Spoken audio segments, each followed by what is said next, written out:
Welcome to episode 7 of Data Driven Tidbits for Teachers. Today we will discover how we can best prepare our students for the writing FSA. FSA writing testing window opens April 1st, paper-based for grades 4 through 6 and computer-based for grades 7 through 10. Within the EDW platform, report number 146 has a new look.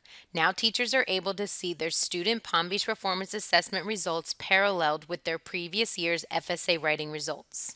With the new open windows for assessing students, some students will not have any data due to not inputting the results during the recommended windows provided by the district.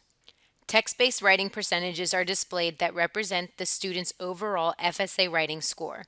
If the student received a 60%, they scored a 6 out of 10 total possible points. Teachers can see the breakdown of each subcategory and the points students received. Teachers may use this information as a guide when determining which subskills students may need more support in.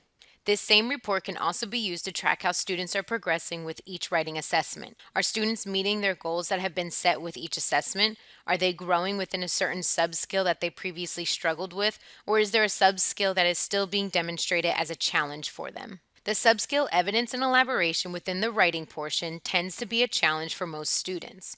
Sometimes we need to think about the foundational skills needed in order to be successful within this category. Using the 620 report in EDW, we can see the connection between the ELA standards and their writing.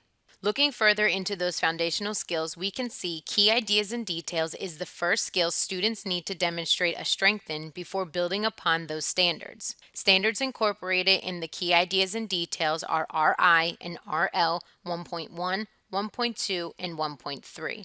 In other words, quote accurately from the text, refer to details when drawing inferences, identify main idea and supporting details, and describe events or characters using specific details from the text.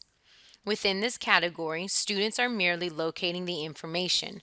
It's not until integration of knowledge that students build upon those skills in order to make connections between multiple texts, explain how authors use reasoning and evidence, integrate information from two texts, and compare and contrast similar themes or topics. When we think about this, we must think that students are demonstrating their understanding using multiple choice questioning or some other type of question interaction.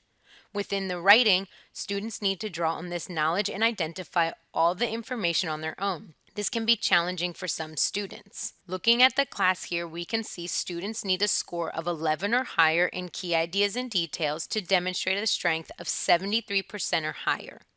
Of these students, less than half of the students have accomplished this. Moving across the categories, students need a score of 9 or above to demonstrate a strength of 75% or higher in integration of knowledge. Even less students have received what we would consider a strength score within this category. Once again, referring to the correlation between the categories, we could use this in order to promote student achievement within the evidence and elaboration subskill that students tend to show a deficiency in.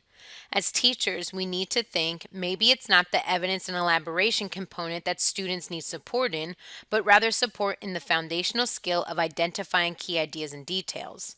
Once students master the foundation, it's then we can build upon it.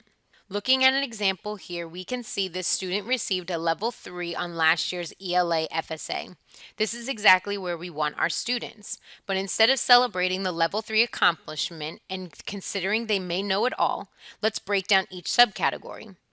We can clearly see their strength lies in language and editing skills because of the 100% they received and how it was transferred to the conventions component on the writing assessment. Next, let's look at key ideas and details. The student received a 47%. If we jump across the integration of knowledge category as we were just analyzing, we can see the student received a 67%. Not bad, but not high enough to demonstrate the strength. Jump across one more time to evidence and elaboration, and we can see the students received 50% or 2 out of 4 on evidence and elaboration. The next connection we can use is the craft and structure with purpose, focus, and an organization. Notice the student received a 50% in both categories. This is not to say we shouldn't celebrate the student's achievement on their level 3, but rather as teachers, we need to drill down further to determine where the deficiencies lie with each of our students, regardless of their overall score, in order to be more deliberate and intentional with our teaching. Make sure to mark your calendar for the remaining data-driven tidbits for teachers available every third Monday of each month. Be sure to contact your area EDW specialist with any questions or concerns you may have. Thanks for joining us today and have a wonderful day.